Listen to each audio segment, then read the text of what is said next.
Have you ever pulled up to the beach and you saw a knockoff net? Bro, one time I was so mad.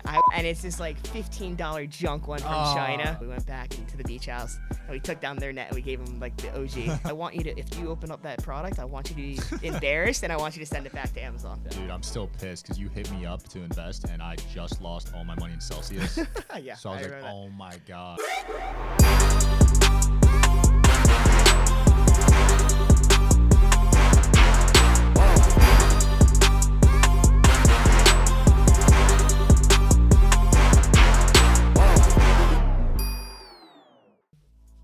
All right, welcome to the Digital Social Hour. I'm your host, Sean Kelly. I'm here with my guest today, Chris Meade. What's up, bro? How you doing, man? I'm good, dude. Dude, it's been like, what, 4 years? It's been a long time. Holy crap, Yeah, you've come a long way. Long time. We both have. Yeah, man. So give people the rundown on what I'll give you've you the done. rundown. First, Sean Kelly used to live on my couch.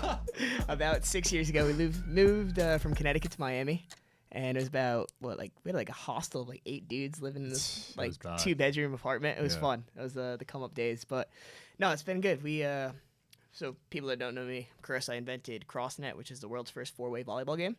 Been out now for 6 years. We sell into like over 5,000 retailers and fastest growing backyard game on the planet. Dude, every time I go to a Walmart, I see it or Dick's. It's incredible, man. I literally watch you guys create it. Yeah, I know.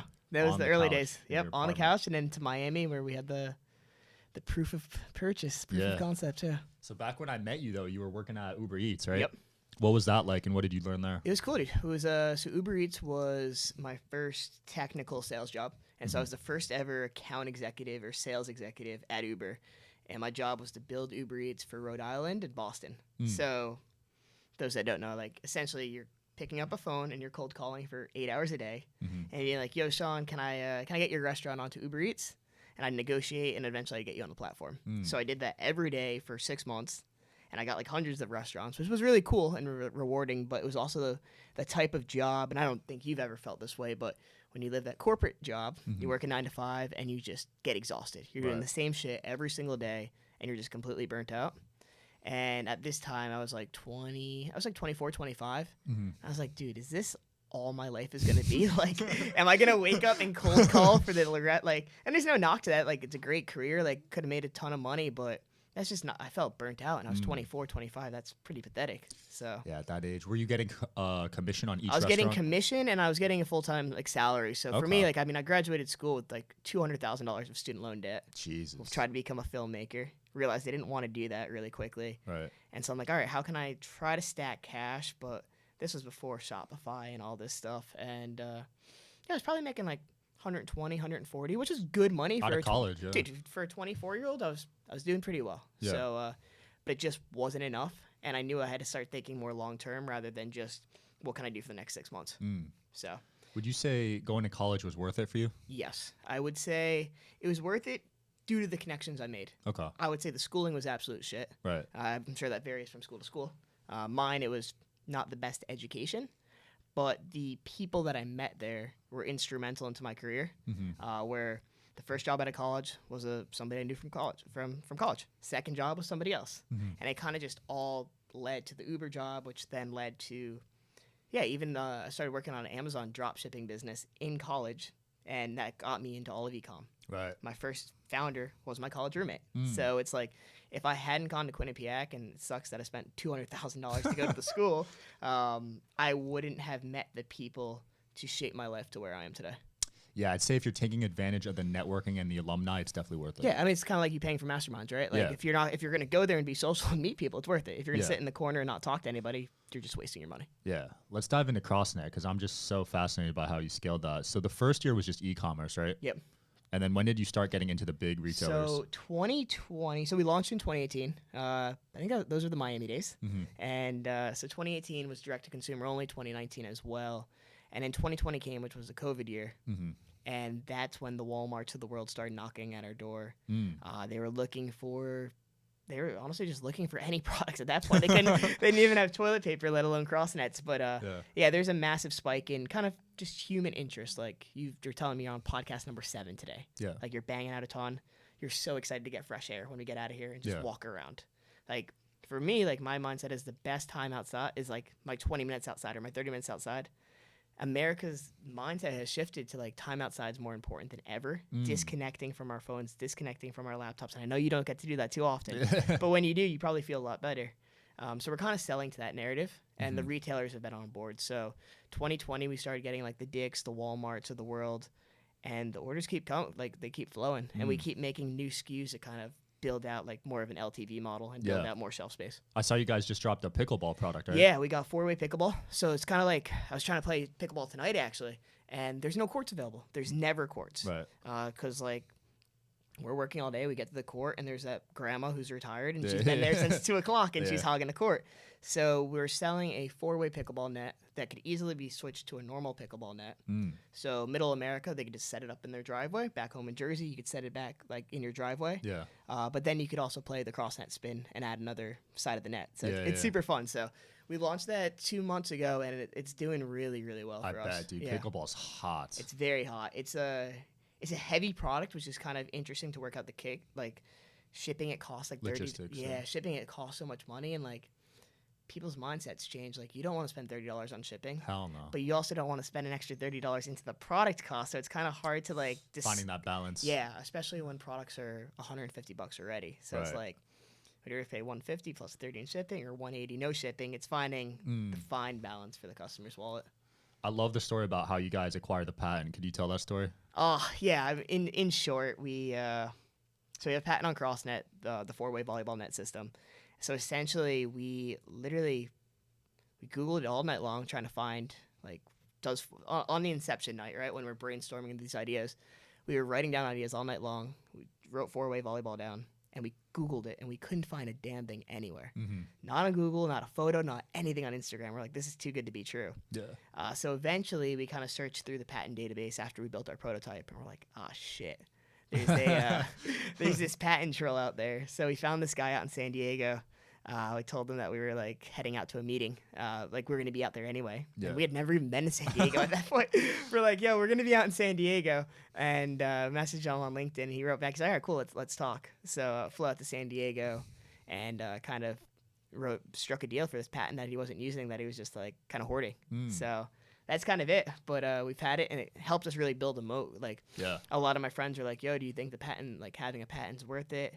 And I think it is to an extent, as long as you build velocity really quickly. Like there's always ways to get around patents 9 times out of 10, like unless you have a crazy indefensible patent. Yeah. But it helped us build a moat for 3 years where people didn't want to deal with the bullshit of the litigation if we happen to have mommy daddy money to back it up, which we didn't. But it helped us build the moat, and Crossnet became like a household name before any of these knockoffs tried to come into the space. I've seen the knockoffs. How do you deal with those? They suck, bro. I get Facebook ads for them. It's annoying. It's really annoying. Do you go after them, or you just... We've gone after them. We've won a few cases, but ultimately, like, brand always wins. I'm trying to think about it. Like... What do you mean brand? Like their brand wins? Or? Like so I'm trying to... You're not as bougie as JR is, but... so we have a friend named JR, but... There's a million Gucci knockoffs, right? Yeah. But you still go out and you buy the Gucci slides for $1,000 because they have Gucci attached to them. Right. We're trying to have a brand that is so strong, and Crossnet has been so strong for 6 years. Like, we're the inventor of the product, inventor of the brand, inventor of the sport, that I want you to be embarrassed if you had to save $10 and bought that red shitty knockoff. Gotcha. I want you to be so mad on Christmas morning that your mom had to be cheap and save $10 and they couldn't get you the original. Yeah.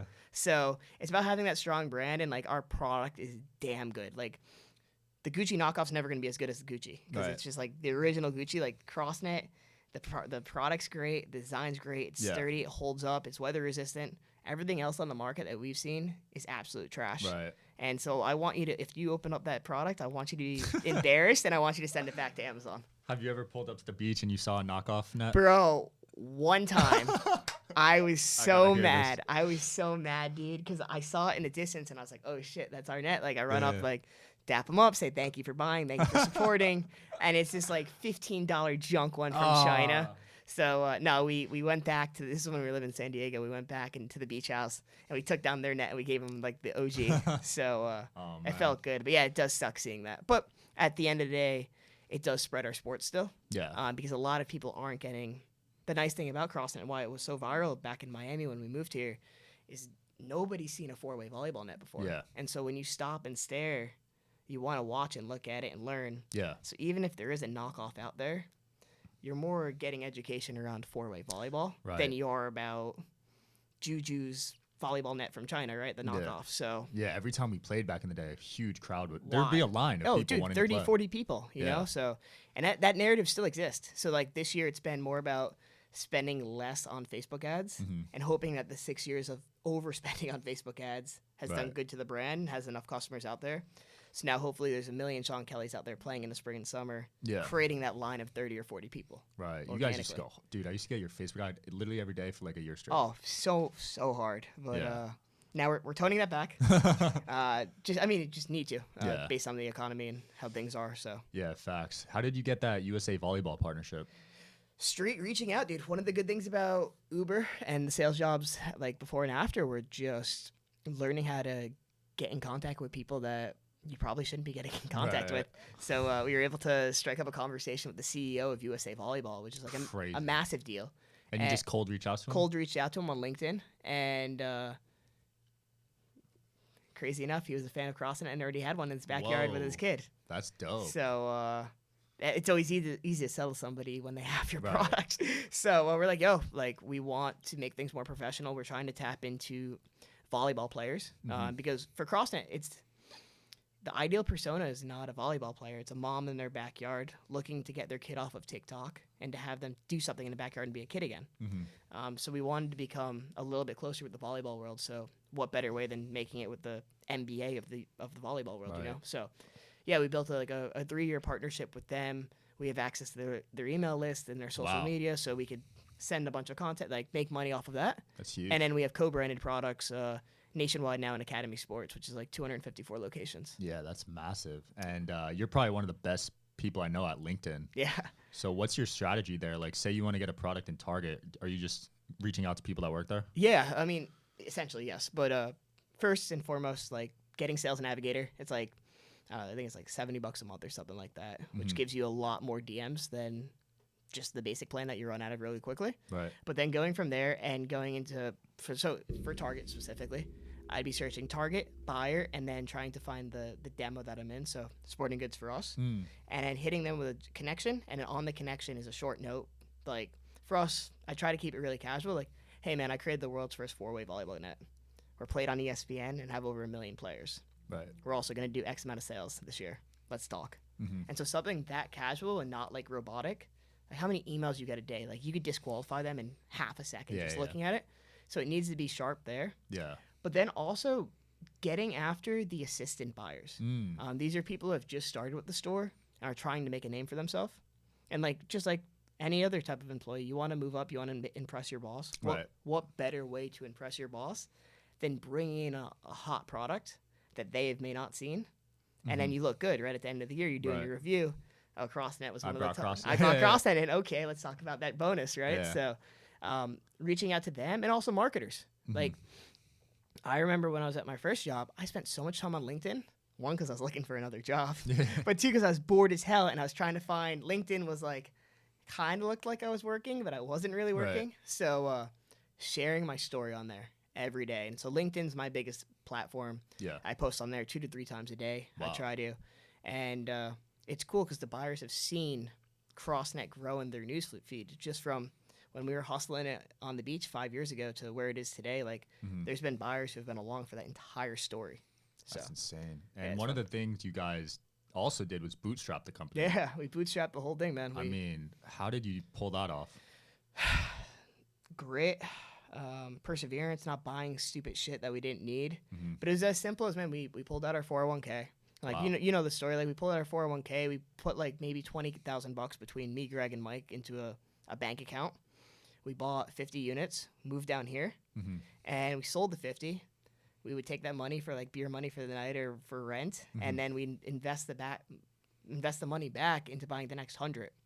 From there, we'd sell 100, buy back 250, sell 250, buy back 500.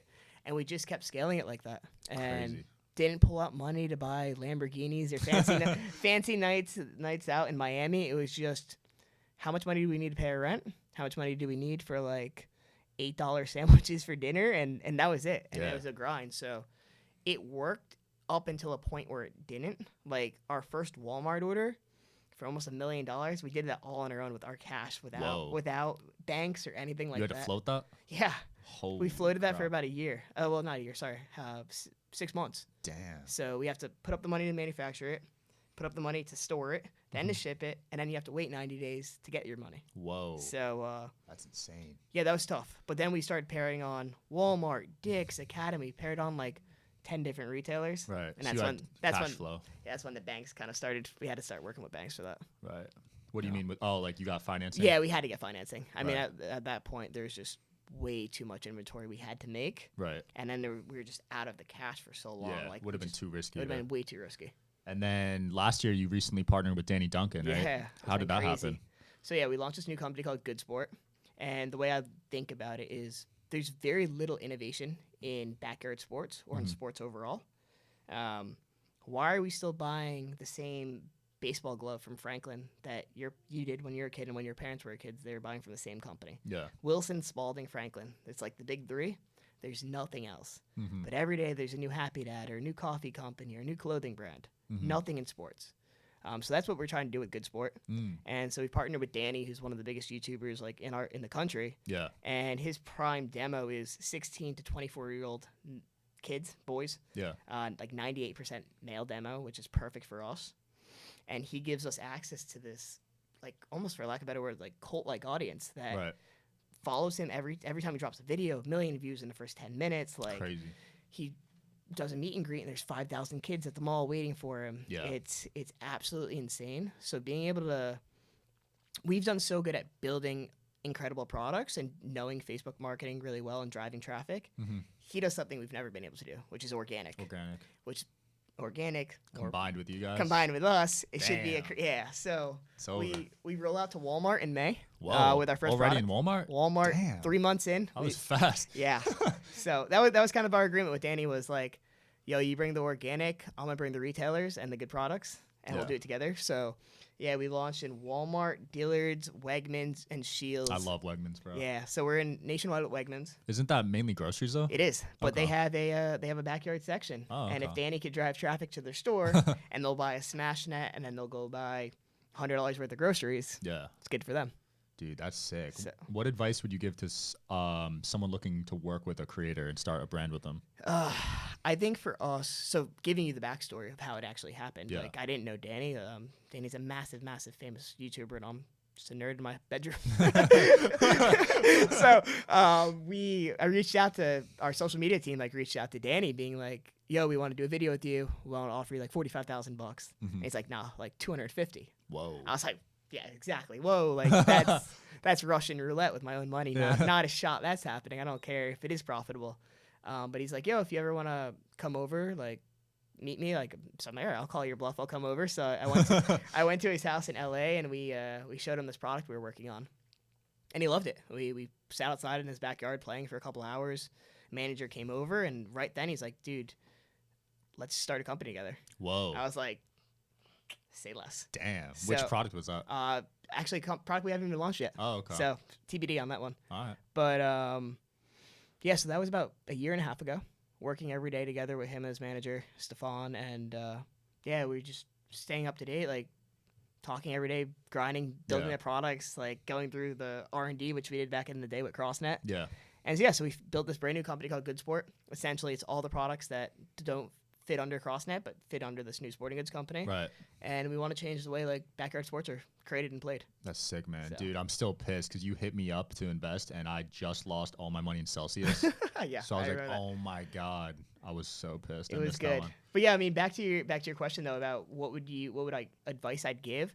I think it's really important to. I mean, these creators are offered 100 different ideas every single day, like business opportunities. I think it's really important that you're bringing something new and different to the table because they could get the infrastructure for a Crossnet or like a sporting goods from somebody else and somebody that does it better than me or somebody that's richer than me. Yeah. But the ideas that I'm bringing to the table and the sports that we're creating is so new and innovative that other people aren't doing that, Right. and also backing it up with a track record. Yeah. Like if you're a new entrepreneur, like why are the Nelk boys going to want to work with you? You Yeah. know, they have access to the smartest people in the world. Yeah. So it's kind of like being also very realistic and building something for yourself before you try to even take that leap with it. Facts. I feel like people try to just jump straight to the celebrity. Yeah, like that's not gonna happen. Why would the celebrity ever want to work with you? You know, you gotta prove yourself. And Crossnet, we proved it for 6 years. We built the fastest growing backyard game, and no, that's retailers facts. everywhere. And I think that's why Prime did so well. 100%. Because those guys already did it. Exactly, with a lot of new guys. Yeah. So what's next? Are you focused on Crossnet and the company with Danny? Yeah, it's really just parlaying both of those. Crossnet is much more of a B2B play these days, where we just have orders from Dick's and the academies. And it's really focused on B2B, where Good Sport is like, it's very energetic right now. We have Danny, we're rolling out to Walmart. As the marketer, like I'm the CMO for both companies, like it's my dream to be able to create these activations where I could actually get 1,000 people to show up, and I know they're going to show up. Right. So that's really, really fun. So that's sick. We're thinking about doing like creator backyard leagues in the summer. Like Danny has this massive property. I can get all these celebrities out there playing the games. Yeah. Great content for us. Like, yeah, it's super fun. So the energy has been restored after grinding on the same product for 6 years. Yeah. So we're stoked to be dropping like by this time next year, we should have like 10 or 15 games out for Good Sport, which I'm really pumped for. That's dope. Yeah. How do you balance all this with your personal life? It's a good question, Sean. I think it's having the non-negotiables are really important, and for me, that's going to the gym almost every day. So I have a trainer I work out with 3 times a week. I have a beautiful wife at home. I do my best to try to disconnect by 5 or 6 every night, and that's laptops down. Right. I am not like, I'll be on my phone answering emails throughout the night, but I am not in my office tucked away. I'm spending time with my wife and our dog and just being in the world. Whatever work I get done from 9 to 5 or 9 to 6, that's enough for today. Right. And I'll get to it tomorrow. That's awesome. And I mean, maybe Crossnet would be 20% better if I worked till 11 o'clock at night, but I'd also be miserable, depressed, and probably single. And so I'll take that trade-off. Yeah. That's awesome, man. You got married in Italy. How was that? It was great. It was a great wedding. 83 people. A lot of my best friends were there. It happened during the Celsius. I'm so sorry I couldn't make it. It was awesome. We had a great time. So I saw the photos. I was really jealous. Dude, it was unreal. It was beautiful. Yeah, we had shut down this little town in the Amalfi Coast for 3 days, and it was just us and 83 people, and it was amazing. Dude, that's literally a dream right there. 6-month anniversary today, actually. Wow. Yep. Congrats. That's good. Damn, it's only been 6 months. Yeah, it is. Whoa. Yeah. Thought it was longer. Life goes quick. Yeah. Man, any closing thoughts on where people can find you? Yeah. So you can find myself on LinkedIn, Chris Meade. I write a weekly newsletter actually called Cross Commerce. It's pretty much, I've been really a big advocate of building in public and sharing the good and the bad, which I think is really important because we typically only glamorize the good stuff. Yeah. So I've been writing this weekly newsletter, which means a lot to me. So go follow that. There's like 10,000 readers at this point, which is great. And if you want to support the games, Good Sport at playgoodsport.com or Crossnet at crossnetgame.com. You heard it here, guys. Digital Social Hour. I'll see you guys next week.